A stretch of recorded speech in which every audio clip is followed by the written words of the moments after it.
I started going to Six Flags Magic Mountain in 2000. I even worked there for 8 years. Before I moved away, I was pretty much there every week, so I've ridden all those coasters many times. As most enthusiasts do, I always think of methods that make a ride better. Some realistic and easy, others expensive and borderline impossible. Today, let's go around the 20 coasters of the park and find one factor we can change to make them better.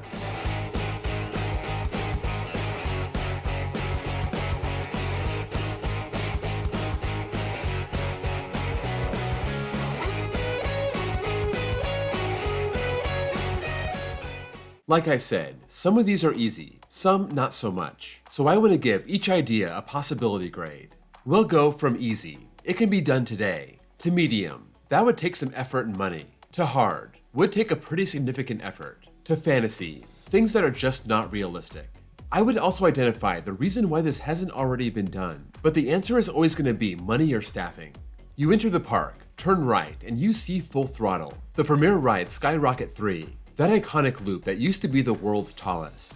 It's known for kind of being a short ride. They extended the time by stopping in the launch tunnel and having a backwards launch back up the dive loop. But I think most people would agree the biggest buzzkill on the ride is the final drop into the brakes. If it was up to me, I would not break this while it was falling to the ground. I would let it fly, rise up back over the station, and have an awesome stall that runs right through the middle of that loop. Then it can turn around and head back to the station. That would make the drop off the loop absolutely iconic, and nobody would be left with a sour taste in their mouth. I rate this as hard. It's something I could actually see them trying. Maybe not this exact idea, but some sort of extension at the end. But it would be expensive and take a lot of planning and engineering. Now, we head past Bugs Bunny World. Let's come back to these kiddie coasters later. Next up is Goliath, the Giovanola Hyper, once the world's tallest coaster with a lift hill, and all around a snooze fest. There are so many things you can do to this ride. 4,500 feet isn't very long for a ride this big. Add more airtime moments. This focuses way too much on twists and turns, and frankly, it's entirely boring. But I can only pick one thing, and the best improvement for Goliath would be a steeper drop. It wouldn't even have to be that much steeper to give some airtime in the back. It's almost hard to have a drop like this and not have airtime in a long train. That being said, Goliath pulls it off. The steeper, the better, but even a coaster like Intimidator at Carowinds, recently renamed Thunderstriker, that only has a 74-degree drop and has good airtime. Goliath is 61 degrees, so just give it at least 13 more degrees, and I would ride this for the airtime on the drop alone. I put this in the fantasy camp. They would have to rip out the drop, make it steeper. It would hit the ground faster, so the tunnel would have to be moved, and for most people, it would be a minor change that costs a lot of money. Moving on to Twisted Colossus, not only my favorite coaster in the park, but my favorite coaster in the whole state. This dueling RMC has two masterful tracks full of airtime, hang time, and whip. And when you can duel the other train, it makes it that much better. The problem is, a lot of things have to go right for the trains to duel. First, they have to run 3 trains for this to be a possibility on every cycle. It seems like way too often there's only 2 going. But even with 3, if you have someone who's having a hard time with the restraint, someone who's slow with loose articles, that blows up your duel. Some people say they should mandate lockers. That would help, but I hate that idea. I think they should do what West Coast Racers does. Make the train wait at the bottom of the lift hill. As long as there isn't anything crazy happening in the station, they wouldn't have to wait very long. Just chill there, and you get your duel every time. They could also have some system like West Coast Racers where you drop off your loose articles while you're still in line. But realistically, stopping the train would be the easiest option. I say this is a medium change. It's not something they could do right away because it would take some programming, but I think it's medium, bordering on easy. Heading down the path to Scream. Before this year, I would have said to smooth it out. It normally rattles my brain cells around, and given the elements aren't that exciting, it's not worth the pain. But this year, it was actually pretty smooth, and I don't think there's much that could be done to make it more exciting. So the next best thing is to give it a little landscaping. Get rid of the parking lot, give it some grass, some trees, some tunnels. I mean, Superman at Great America and Great Adventure were stuck in a parking lot, and they managed to make it look nice. Give this a real setting and make it at least interesting.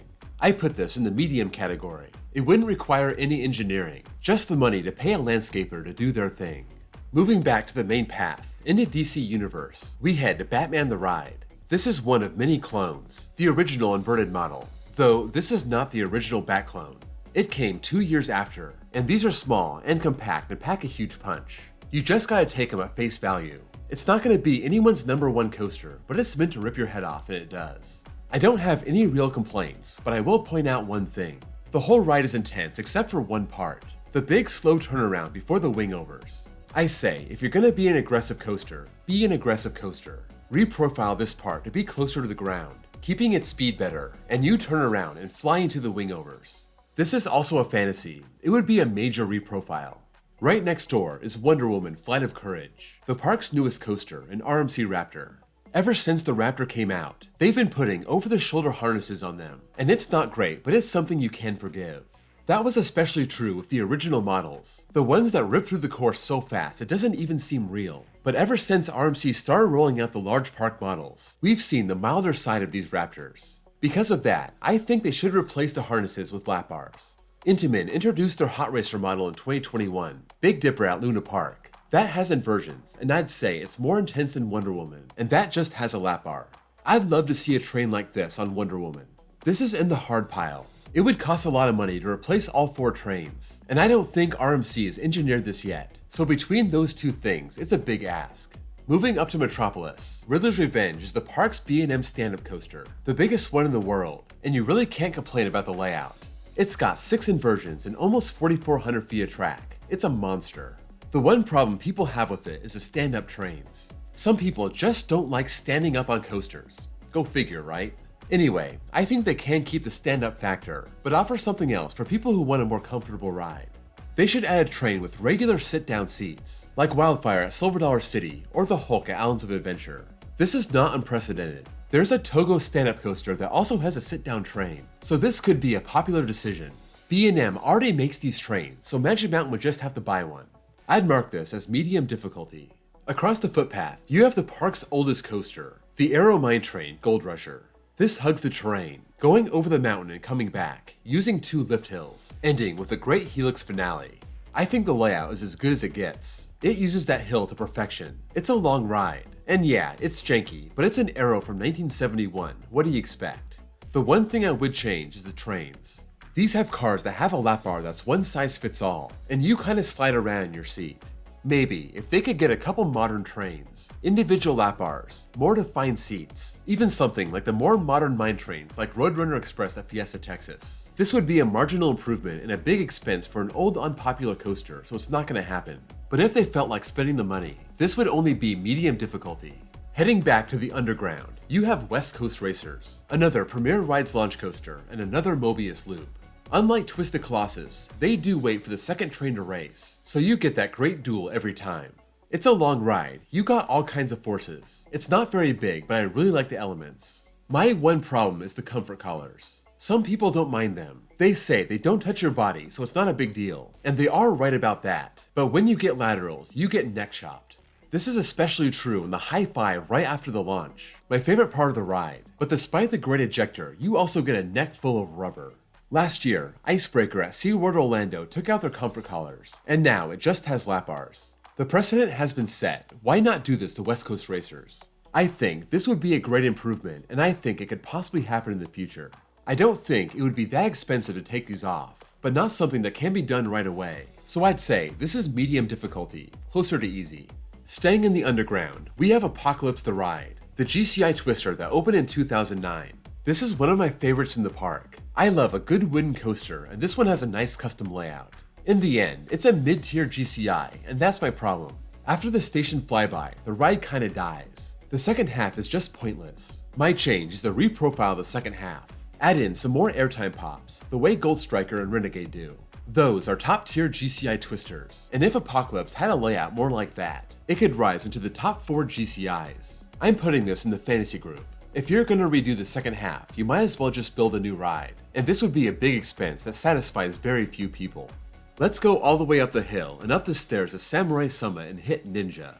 This is an aero suspended coaster, starting at the top of the hill, winding all the way down, and it's a very solid cross between a family coaster and a thrill coaster. The one problem is, when you start at the top, you don't have any way to get back up there without a lift hill. Ninja ends with a slow, boring lift, going right back to the station. Thunderation at Silver Dollar City has the same problem, but this extends its lift and gives you a nice big swooping drop before the brakes. I would do the same thing for Ninja. Extend that lift over the Samurai Summit footpath, all the way towards Tatsu, and have one last swooping turn and a couple turns before the brakes. This is less of a buzzkill ending, but I get why they didn't go for this option. Now, the ride's 36 years old and there's zero chance they'd ever do this, so it's firmly in the fantasy camp. Staying on Samurai Summit, let's walk over to Superman Escape from Krypton.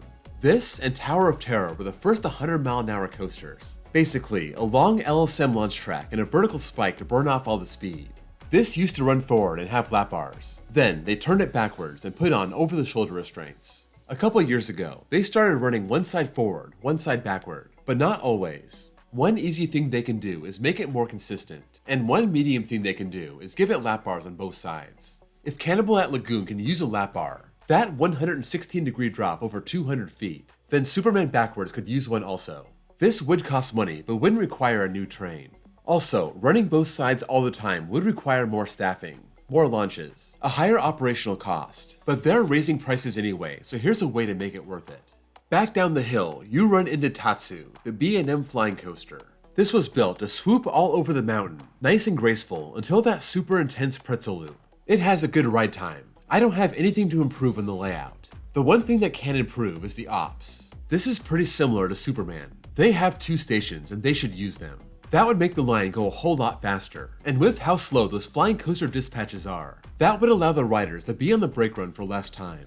Hanging there by your chest is not the best spot to be in, and usually you're stuck there for a long time, just looking at all that spit and mucus on the catwalk. It's not comfortable and it's gross. This is an easy fix. They have the stations set up, so they just have to use them. It would just require more staffing. Back down the hill to Baja Ridge. Let's go to the park's Aero Mega Looper, Viper. The last of the Mega Loopers, Viper rips through 7 inversions, offering a good mix of intensity and hang time. It should be one of the more popular rides in the park, but it's not. That's because it's known as a head smasher. I think most of Viper's problems would be solved by getting one of those new age Vekoma trains. We saw this on Blue Hawk at Six Flags Over Georgia. We saw this on another Aero Looper, Gold Coaster at Dreamworld, and this would make it a good ride for everyone of all sizes, not just the tall people. I'm putting this at medium difficulty. It would cost a lot of money, but if Magic Mountain wants to keep the ride long term, I think they will do this at some point. Back over the bridge, you have X2, the one and only Aero 4th Dimension coaster. This is the most out of control ride I've ever ridden, and because of that, it's in my top 20. There is one element that I do not look forward to, and it's the last one. The outside Raven turn. This inversion is so brutal, especially in the back. You start bouncing up and down, your legs pounding against the train. It's a real calf killer. If I could ride this without hitting the final element, that would be really awesome. Maybe SNS can come in and reprofile this. Maybe make it more drawn out. Maybe replace it with another element. Pretty much anything. This is a hold your breath moment and wait for it to be over. Unlike all the other times where I called for a reprofile, this one isn't pure fantasy. I'd put it as hard. I think SNS can get this done. It's just one element and not the whole ride, so it wouldn't be that big of a project, and we've seen rides get reprofiled in the past. I'd be surprised if this happened, but not totally shocked.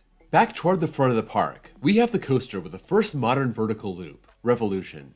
This is a long ride with a great train layout. It builds up to that vertical loop, easing into it with a long shallow drop, and I think that gives the element the hype it deserves. It's not very intense, but that's the way it was meant to be. It's the perfect coaster to experience your first inversion.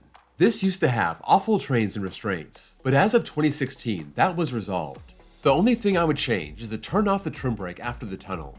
This slows the train down before it goes back through the loop and into the final helix. If it had more speed at the end, it would be more fun, and it's an easy fix, just turn it off. I know, it's a petty fix, but there isn't much that can be done to improve the ride. Okay, now that we've lapped the park, let's go back to Bugs Bunny World. Canyon Blaster is the E&F My Little Kids coaster, and the only weird thing about it is the kick at the top of the lift. I don't know why it happened, it's like a jolt. If they could fix it, that'd be like 2% better. That's a medium change. Then you have the Zamperla Gravity Coaster, Speedy Gonzales Hot Rod Racers. I gotta say, those trains are hard to fit into. These have one lap bar for both seats. I just rode SpongeBob's Boating School Blast at SeaWorld Australia, and those had individual T-bars. It was much more comfortable. I didn't feel like my legs were gonna fall off. This is also a medium change.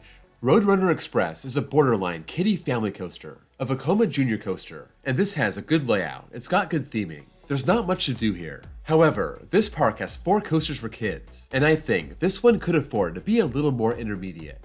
Instead of the 207-meter version that's 28 feet tall and 679 feet long, This would be better off as a 335-meter version, 43 feet tall and 1,099 feet long.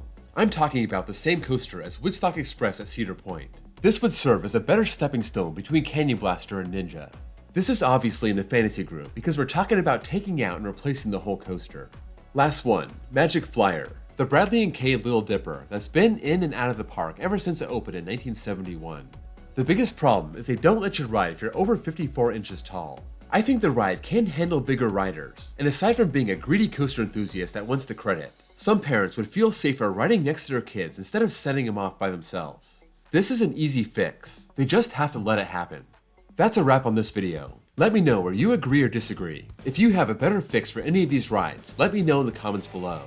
If you enjoyed this video, please drop a like. And if you're new here and love coaster content, please give me a sub. If you love Magic Mountain, check out my documentary for the park's 50th anniversary.